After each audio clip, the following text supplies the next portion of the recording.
Pour faire court, je me suis retrouvé devant le Seigneur. Tout aussi simple que ça. Je peux vous dire une chose, c'est que on peut même pas l'expliquer avec des mots humains. Il n'y a pas de mots humains pour qualifier ce qu'on vit à ce moment-là, ce que j'ai vécu. Mais c'est un amour, c'est inqualifiable. C'est magique, c'est grandiose, c'est magnifique, c'est tout ce qu'on peut, tout ce qu'on veut. C'est ce pourquoi on est vivant, c'est ce qu'on recherche. Et c'est ce qu'on doit donner, je pense. Et donc, je me suis retrouvé face à Jésus. Je savais que c'était lui. Et je savais que j'étais pardonné. Mais je sentais une culpabilité sur moi incroyable. Incroyable. Je me sentais coupable de tout. En fait, cette vie nous écarte vraiment de ce pourquoi on est là. Et de l'amour. J'avais honte, mais une honte qui est indescriptible, mais vraiment indescriptible. Je me sentais plus qu'honteux d'ailleurs. J'étais à genoux devant lui, mais je me suis allongé devant lui, à lui demander pardon, à pleurer, mais pas de peur ou de crainte, de honte. De honte, c'était juste la honte. Je me sentais tellement pitoyable, tellement lamentable. Parce que vous devez comprendre que, je sais, c'est un peu bizarre quand on ne l'a pas vécu, mais vous voyez votre vie en ce qui peut paraître une fraction de seconde, mais réellement, littéralement, une fraction de seconde. Tout ce que vous avez fait, tout ce que vous n'avez pas fait. Non plus, tout. Quand je dis tout ce que vous n'avez pas fait, ce que vous auriez pu faire de bien, mais que vous n'avez pas fait.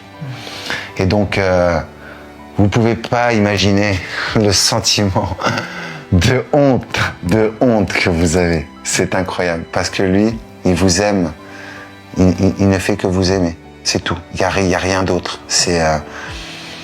J'ai vécu plusieurs choses. J'ai vécu un moment où je me suis retrouvé face à,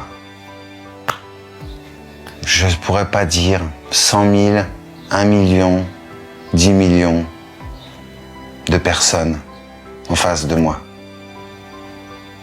Je les connaissais toutes.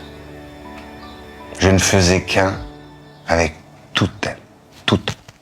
C'était, j'en ai la chair de poule quand je vous dis, c'était incroyable. Je les connaissais, et elles me connaissaient toutes. C'était, mais plus de monde qu'il y a sur la Terre, j'avais l'impression. Non mais alors ça, pardonnez-moi, hein, j'essaie de vous le dire comme je le ressens, mais c'était vraiment comme ça, c'était incroyable. Et tout le monde m'aimait, et tout le monde ne voulait que mon bien. Et moi, je ne voulais qu'une chose. À la base, c'était rester là-haut. Je ne voulais pas revenir dans cette vie. C'était vraiment... Et pourtant, croyez-moi, cette femme dont je vous ai parlé, pardonnez-moi Seigneur. Et que mes parents de chair aussi me pardonnent parce que je l'aimais plus que tout, plus que moi-même, plus que ma vie. Malheureusement, j'en étais presque au cas où on peut dire ça, pardonnez-moi Seigneur, mais j'aurais presque vendu mon âme au diable pour la sauver. J'aurais été prêt à ça. Elle était plus que tout. Et malgré ça, quand je me suis retrouvé face à l'amour du Seigneur et face au Seigneur, ça devenait dérisoire. Dérisoire. Et c'est dur à exprimer. Parce que je l'aimais vraiment. Vraiment. Mais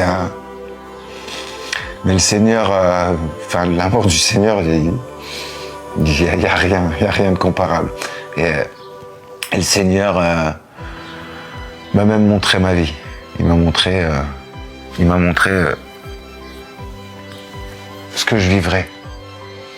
Le Seigneur m'a fait voir ma vie, m'a fait voir ce que serait ma vie, ce que serait mon futur. Je ne saurais plus vous dire si j'ai fait ce choix. Je ne crois pas l'avoir fait. J'ai envie de croire que c'est moi qui ai voulu revenir sur cette terre pour l'amour que j'avais pour cette femme. parce que je sais que je voulais rester. Mon esprit voulait rester là-haut. J'ai quitté mon corps.